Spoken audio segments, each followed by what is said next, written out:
live for the Cowboy Up Martial Arts Championship with special guest Joey Castro on the Power Chat series. How are you doing, Joey? Hey, I'm doing great. How are you doing today? Great. It's a beautiful day outside. Where are you right now? I'm in Pacon, New Jersey. I'm home. I just finished doing some teaching. Uh, it's okay up here. It's a little chilly. You know, it's not like Texas. So, Yeah, so this tournament was in Texas. It was a ProMac and NASCA sanctioned event. It looked like there was a great turnout. Um, why don't you tell everybody how the tournament went and what you won? so this is my second year at the Cowboy Up. I really enjoyed the event. The venue is beautiful. It's a very nice venue. It's well ran. The venue's very clean. If you in a separate room, he has beginners kind of going on during the day. Everything's very scheduled. Just super well ran event as a whole. Um, Everything was on time. I had no complaints whatsoever. You know, everybody was super friendly. Um, I've been to Texas several times, and I love Texas. And even the town itself, New Braunfels, it's like a very charming town. There's an amazing bakery and a lot of places to eat, and pubs and stuff on the strip. So just overall, I went last year and I enjoyed myself. I went this year and I enjoyed myself. This year it seemed as if he had I want to say about maybe a bit more competitors, but more competitors coming in from out of town. And the level of competition was definitely a bit higher this year, which is always awesome. You want to go to an event and not be competing against yourself. You want to be challenged, and you want to see people, and that's kind of what you get when you go to the Cowboy Up. You know, it's a good experience and it's a well-run event. So I did trad, as you know, everybody knows. Of course, I did trad. I did weapons, which is kind of weird. I don't usually do weapons, but every once in a while I do, and it's something I want to get more into. So once again, I'm staying in 18 plus division, even though I'm 36. So I stay down with the young guys. I don't do both. Although this year on NASCA, you can do both, so maybe I will. But right now I'm still staying down there and holding my own and thriving. So I don't see a need to kind of venture out of that yet. So How was the competition at the Cowboy Up tournament? So the competition was well. I mean, if you think about it, a lot of the competitors who were there, especially in the women's division, they're like nationally ranked NASCA competitors. You know, if you look at that women's division, I mean, you have Amber Rutherford, Lainey Barrett, Kaylin Kowalski, Clarissa Villanueva. Is that how you? I forget her last name, but that women's division overall, Chelsea's there too. It's pretty stacked. It was a real good division. As for the men, it was myself, Cameron, Garrett. So you had some good names there as well too. People who you would see on the NASCA circuit. Obviously, Alex Macias was there. And for juniors, just all-star lineups. I mean, Texas has such a strong upcoming junior force right now across every division, whether it be open, traditional, sparring, sync. They're just like right now they have such a strong foundation and generation coming up over there because they have a very good community, which is something, I mean, you don't see as much in some places, especially because I train various kids from around the country, but they all kind of, even though they're at their own dojos, and they all network and train amongst each other and really push each other and help the competition stay at a super high level. So, I mean, if you look at the night show, just as high of a level. I mean, most people you'd see in a NASCA night show. So that would tell you, the level of competition was very high overall for the weekend. So, yeah, the level of competition and also the production, like you kind of mentioned, it just looked very professional, as if it were a NASCA national event. And the lighting was very flattering up there. The lighting was great. I don't know how they were throwing the weapons and catching them with that lighting. I'm like, good thing I just hold on to my bow the whole time. So, yeah. Yeah. And, we always talk about Florida being kind of like a hub for amazing martial artists and bringing up talent, especially in fighting. But Texas is also right there with the community and the level of competition, the level of martial artists. So one of my questions, as you said, this is your second year going to this tournament. As a competitor, as a coach, what brings you back to events, to competition? Well, I mean, a lot of times, I mean, for me, well, I can give you it as a competitor, as a person, and as a coach. If I go somewhere as a competitor, obviously I want to compete. That doesn't mean if the level of competition is not super high, I won't be there. If I go to a local tournament, or if I go to a 6A, or if I go to a traditional tournament, I show up and I want to seize my greatness. I want to be great. So I'm gonna, whether it's me in a room by myself, whether it's a virtual tournament, I'm gonna give it 120% because that's just me. And as for coming back to events, I definitely, for me personally, if the promoters are good people and they support me, I think it's good to show that support back. And they take very good care of me. The Haggards and Mr. Smith. When I go down there, they take very good care of me. They're very hospitable. They drop me off, pick me up at the airport. I'm not saying that's what you have to do to get me to go to your event. I'm just saying when I go to Texas, you're from Jersey too, right? Mm-hmm. So the ongoing joke I tell people is, the best part about being from Jersey is whenever you get off an airplane, you say, well, this place is nicer than Jersey. That's how it feels when you go to Texas. Like, I'll tell you, if I didn't have a school and everything established up here, I'd live there in a heartbeat. But what's weird about Texas being a hub, in Florida, everything's semi-drivable. In Texas, someone could be from Texas, and they're like 12 hours in the other direction. It's crazy. Yeah. I'm like, yeah, I'm in Texas. But yeah, you're 12 hours away from me. So I still don't know what the layout of Texas is. But I do think it's a hub. And I do think it's kind of awesome that the state is so big and they come from all areas of Texas and meet up and really level up that competition there. So even though it's a tournament in the state of Texas and a lot of the competitors are from Texas, they're from different tips of Texas. And I think that's overall why, a lot of these kids, maybe they don't see each other as often in Texas. Mm-hmm. But I think that was definitely something I found very interesting when I first started going down there. But I go to Texas like 2-3 times a year. So. And with you, I know one of your students, Kira Jones, was down there as well, maybe more than I'm unaware of. How do you, as a very active competitor yourself that needs to be in the zone before competition, center yourself before you go out there, but also support your students, how do you manage that game time, game day? That's real hard. To be honest with you, I think that might be one of the hardest things is balancing the students and the lessons. And, a lot of times everyone wants a lesson when you're at a big event because for whatever reason, everyone feels like that last minute cramming is going to be what they need, the finishing touches. Or sometimes you work with a kid on Zoom and that's an opportunity to do some stuff in person. And when you do triathlons, especially, 1 or 2 ideas can make everything click. And managing that schedule in itself is very hard. Sometimes I can't fit everyone in. What I try to do is I try to work with the kids who are a bit more consistent. I think if they're consistent to me, it's only fair that I'm consistent back to them as to working with them in person. Or I try to balance. But the other thing is kids do so many events. Some of these kids are 8, 9. Yeah, and it's like, all right, well, I'm just doing chat. And their schedules don't permit it, but they really want to get a lesson in. So it's very hard to be flexible in that manner. And it's very hard to watch them all, especially if I'm going to go. I don't even watch my competition. So sometimes I can't watch kids. Like if I'm not doing anything and if I'm not super zoned, I always try to support. I try to give them encouragement. But unfortunately, I can't be by everyone's ring. And I believe that most competitors and kids and parents understand that. They know wholeheartedly I want to show them the love and the support. And I always feel like students try a little bit harder when their coach is watching or when their sensei is watching. They give it a little bit more, or maybe it just gives them a little bit more, support just overall. And I think that goes a long way. But I can't always be there. It's very hard to balance all of that. So what I do notice is as I get older, I tend to focus more on the kids and a little bit less on me. When I was younger, I'd have to sit there and just be at the ring. And now I'm like, all right, when I get up there, I kind of have my ritual and know how much time I need before I go to be in the zone. Yeah, you have it down pat. I know that I can remember like Compete Nationals. That's the one that Caitlin Deshelle would always be at. And I used to train with her, and she would stand ringside. And it just served as like a reinforcement of the things that we had learned in the lesson.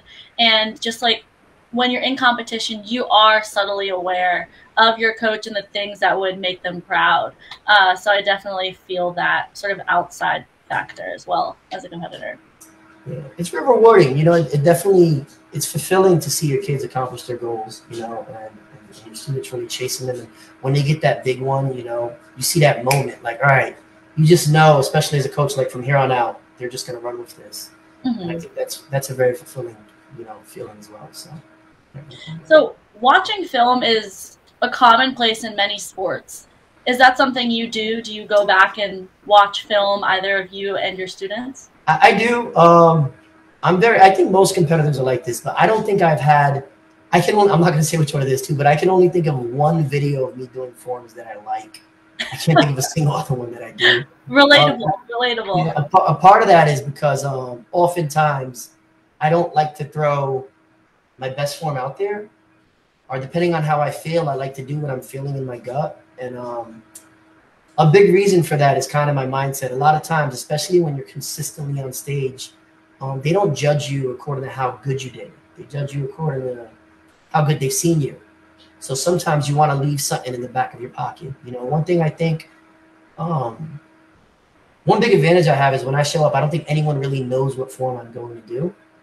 I can just kind of wing it and be okay. And I think that's because I teach so much that a lot of times what I'm reinforcing through teaching, I'm training. You know, I don't teach like, go do this. It's let's do this, you know. And I think that's helped me a lot with my strategy and with being versatile every time I step on the stage. So I don't like watching video.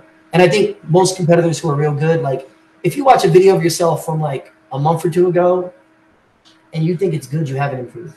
I mean, maybe you'll think it's decent, or maybe, you know, you shouldn't really judge it according to who's out there. But as for what you see, if you're not evolving like that and constantly trying to learn, it's not that good. And I mean, with YouTube now, just and all the other social media and all the other tools at everyone's disposal, there's so much room for growth and for improving and picking people's brains and kind of studying you have to be a student. You know, you have to be a student. Not only that, I always say this: you have to study, practice, teach. You have to be a practitioner, and you have to teach. And when you do all three, that's what you need for that mastery. So I think studying the film, I think that's essential. If you're not doing that, you're shooting yourself in the foot, so to say. So yeah. Yeah, and you know, sort of circling back to like the social media thing, what's your philosophy on, you know, competitors now in this age of social media having that opportunity to see your competition 24/7, see your competition, what they're doing, what they're training, potential to bite off other people's things and their forms? I think it's leveled up the level of competition. I think kids especially are a bit disillusioned with what really goes into the process. And that's a bit upsetting, so to say. You know, you think everyone's training super hard, or it's this amazing clip of them doing 3 or 4 moves. And sometimes there's lighting in that clip, and they took that clip for an hour, and they're sped up. And then you see all these people doing plyos, and this drill and that drill. And if they just spent more time working on their form, it'd be better than all the extra stuff they're doing. I think, you know, it gives them a false sense of how much work people are actually doing. Because the work that really counts is when no one's watching. That's why I don't post a lot of clips of me training or doing stuff. When I'm in a room in the dark, brainstorming, writing stuff down, you know, I don't film often, or if I film for the hour and then review at the end. Because if not, you know, that can build to you getting very frustrated with yourself and not put you in the right mindset for training. So I think, you know, that avenue, you know, I don't think it's necessarily healthy for the mentality of the competitor, but it's a tool. It depends on how you use it. That's one. I do think it's good for the exposure of the competitor and maybe for getting in your competition's mind, you know. I think that definitely helps. But I think overall, another thing that's very different is, you know, they're all so, and it's not to say that you shouldn't be friendly, but I think, you know, some of the competition is a bit too friendly. You know, I'm not going to say. Yeah, no, it's like, as a competitor, I think a lot of people thought I was standoff at competitions, maybe slightly unapproachable, other than like with my team, of course. But I was always friendly and friends with my competition, but I always felt like they are also my competition. There you go. They're not my best friends either. But that's just the philosophy, and that was mine. I was always there to win first. And for some people, it's martial arts is like where their best friends are. So I think there's definitely 2 different camps and approaches to it. But I think I'm sort of potentially in the same one as you, where like I'm first and foremost there to like beat you, you know?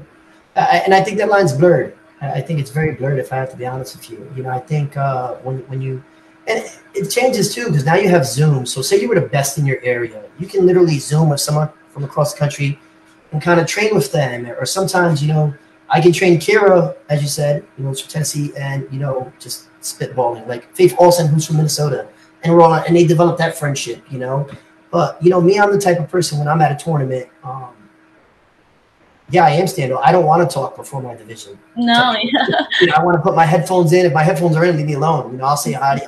I'm not, you know, and I think some people get this weird view of me who don't know me that I'm this super serious trad guy, and I'm just a big goofball. I'm a clown. I'm all over the place, to be honest. But you know, I think when I'm competing, that hat, you know, that gi comes on. I have to be a different person, and I think you know, just with the way it is now, I think competition is a bit too friendly before the competition, and maybe to an extent even a bit too friendly after the competition. You know, but I approach it differently. I'm a bit older. When I show up, it's business. I'm there to win. You know, a lot of the teens, they're there for the social aspect. Like you said, they're friends. You know, some of these people they've grown up with on the circuit, they don't get to see until they get to the event. You know, it's just a different type of competitor now. Yeah, I do feel like I'm in that like middle age group kind of, where it's a noticeable but gradual shift towards such a different atmosphere that is brought to the competition. And I do wonder long term, how does that change martial arts competition and sport karate from 20 years ago to 20 years from now? I agree, you know, and I think overall, I do think they push each other though, and I think that's what's most important. You know, I think the bar is just so high. I mean, I see what some of these kids. I don't do open stuff, but I see what some of these kids are doing with weapons, and I'm like, geez, if someone did that when I was a kid, you would think they're a magician or something. It's crazy, you know. And even with the trad's at such a high level now in NASCAR. You know, due to the joint effort of everyone, you know, who's come before me and who's there now, that it's just, you know, I really feel for competition on the open circuit, it doesn't matter what you do, you can step there and you're gonna, if you go to the right event, you know, you're gonna have to step your game up. And a lot of that starts, you know, at home training and all social media for the most part. But I think social media is good too. So to answer your question, I think it has its goods and its bads. So and I guess my last question for you, since you're a seasoned competitor, I'm not going to use the O word because you are you're competing against these 18-year-olds and beating and getting on stage. So, but since you're a seasoned competitor, where do you see the need for improvement in competition, in tournaments? Where do you see? I think, you know, something that bothers me about the younger competitors and just in general, I think some of them are okay with losing, and that bothers me. And you know, I'm not really going to pick it's how you do it. Losing can be various things, but I mean, with, you know, they go out there, they do their best, but they know that the preparation leading up to the event could have been better, and there's things that they could have done to succeed a little bit more at the event. And I think that looking at the youth coming up, I feel some of them show up and their goals are way too low. Like they're shooting low. You can just tell by certain conversations, you know, like, you know, I'm trying to crack top 3. Like I've never in my life showed up to an event and said, I want to get 3rd place. You know, like if you look at anyone who's consistently on stage, they show up expecting to be on stage. And anyone who knows me knows when I'm not on stage, I force myself to sit by the stage and watch whoever was on stage with no type of malice, you know, just eat your loss, see what you can do better, you know, be great, and internalize that feeling and work for the next one. And I think that some kids, you know, it's more, and even some of the young men, it's just more the experience of being at the event and not necessarily being at the event and challenging themselves to conquer, to be great, you know. And when you do that, you're not getting the most of the experience, to me at least, you know.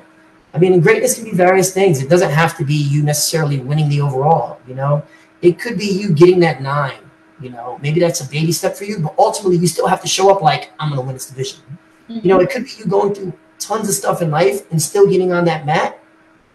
But the moment you get on that mat telling yourself, I'm going to do this, no matter what, no matter what's going on, I'm going to step on here and I'm going to dominate, you know.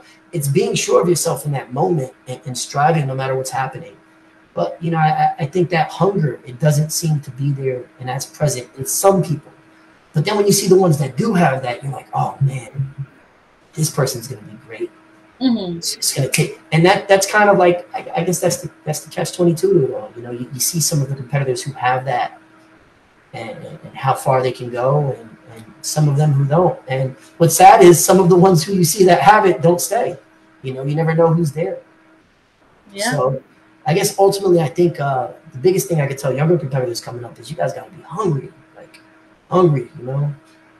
Only the hungry get fed. And even if you're hungry, you know, it can't be just for the day of. You know, you have to be starving when you get to that event.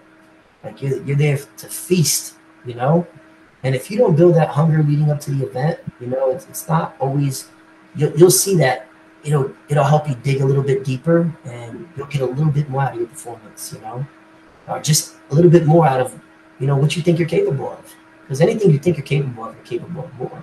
You know, you just have to be able to really pull that forward and manifest it. You only get that from being hungry, and not hungry day of competition. You know, hungry leading up to it, hungry prior to. You know, you gotta live it. That's something that's difficult, I think, for a lot of people, to have that hunger and to sustain it, like you're saying, behind closed doors with no cameras, maintaining that hunger and acting upon it and not starving. But this has been a great conversation, Joey. Thank you so much for coming on the Power Chat series. That was awesome. It was awesome. Thanks for having me. Appreciate you guys. Thanks, Alex Reyes, for having me. You know, love Point Fighter Live. Love what you guys are doing for the sport overall. You know, just so much more exposure for the competitor and for the events that are up and coming, and for the people who are up and coming. This is a beautiful thing. This is a good example of how you can use social media to better our sport as a whole. So, in a positive way. Enjoy it. Thanks, guys. Of course. And for everyone watching, thank you so much for watching the Power Chat series. And I hope you enjoyed the show. All right. See you guys.